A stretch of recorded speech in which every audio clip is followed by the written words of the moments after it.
A ver, si pensamos en las épocas de la historia como si fueran chicos en una clase, la Edad Media sería sin duda a la que todos le hacen bullying. Se nos ha quedado en la cabeza como una era oscura, sucia, brutal, pero ¿qué tanto de eso es realmente cierto y qué tanto es, digamos, una caricatura? Porque esa es la imagen que nos venden, ¿no? Las películas siempre con esos filtros grises, gente a la que le faltan dientes, una miseria que parece no acabar nunca. Es la idea de las famosas Dark Ages, la era oscura.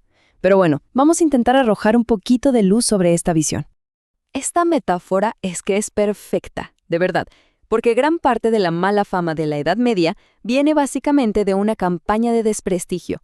Resulta que los pensadores del Renacimiento querían diferenciarse del pasado más cercano para conectar con la grandeza de Roma y Grecia. Así que, para que su propio renacer sonara más espectacular, pintaron la época anterior como un vacío, un hueco intelectual y cultural. Fue, en pocas palabras, una estrategia de marketing para su propia era. Así como lo oyen, el término era oscura lo acuñaron ellos. Querían presentarse como el regreso de la luz de la cultura clásica después de 1000 años de supuesta ignorancia. ¿Y Hollywood? Bueno, a Hollywood le fascinó la idea y la explotó hasta el cansancio con castillos lúgubres y batallas éticas que la verdad tienen muy poco de histórico. Ok, vamos a meternos de lleno en el tema. Empecemos por desmentir algunos de los mitos más grandes sobre cómo era el día a día en la Edad Media. Desde cuánto vivían realmente hasta lo que ponían en la mesa para comer. Mucha gente tiene la idea de que a los 30 años ya eras prácticamente un anciano, pero esto es una mala interpretación de las estadísticas.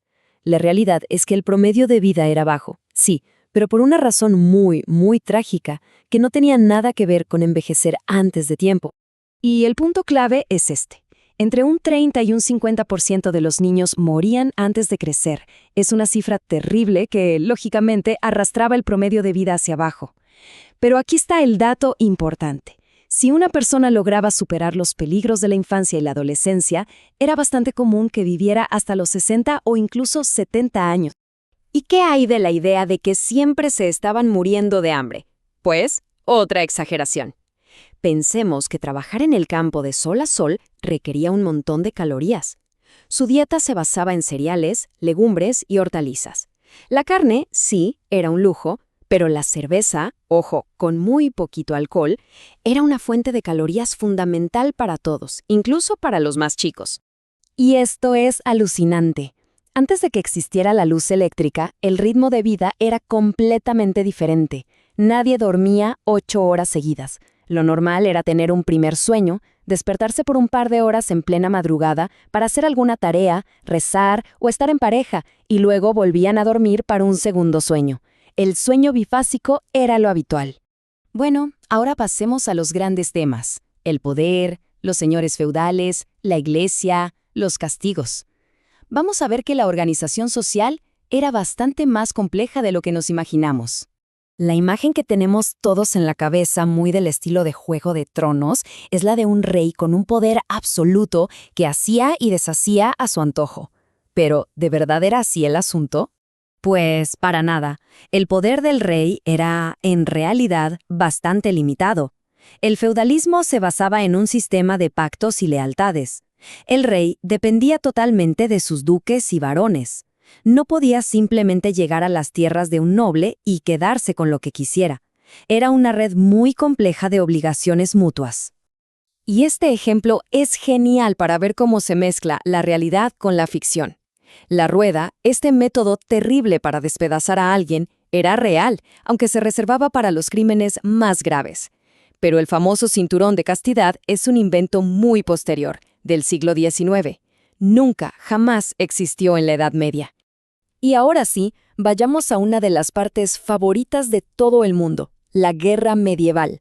Aquí es donde el cine se ha tomado, pero de lejos, la mayor cantidad de libertades para crear escenas espectaculares.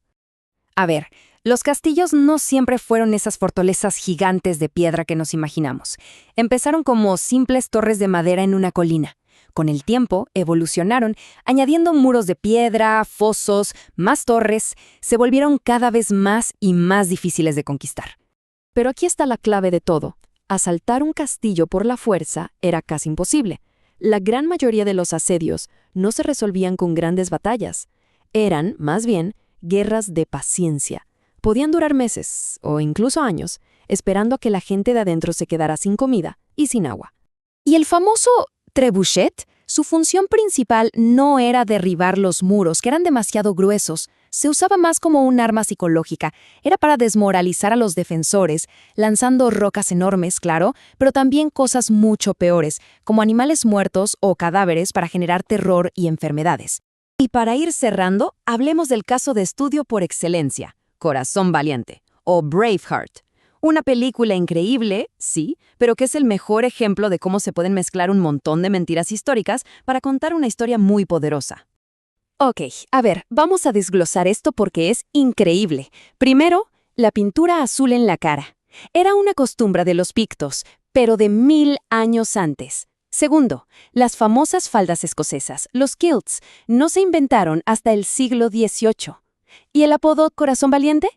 Ese era de Robert the Bruce, no de William Wallace. Además, Wallace no era un campesino pobre, sino un noble menor. Y quizá lo más gracioso de todo es que la gran victoria, la batalla del puente de Stirling, se ganó gracias a un puente que en la película convenientemente no existe. Y todo esto nos deja con una pregunta final. La Edad Media es solo un ejemplo.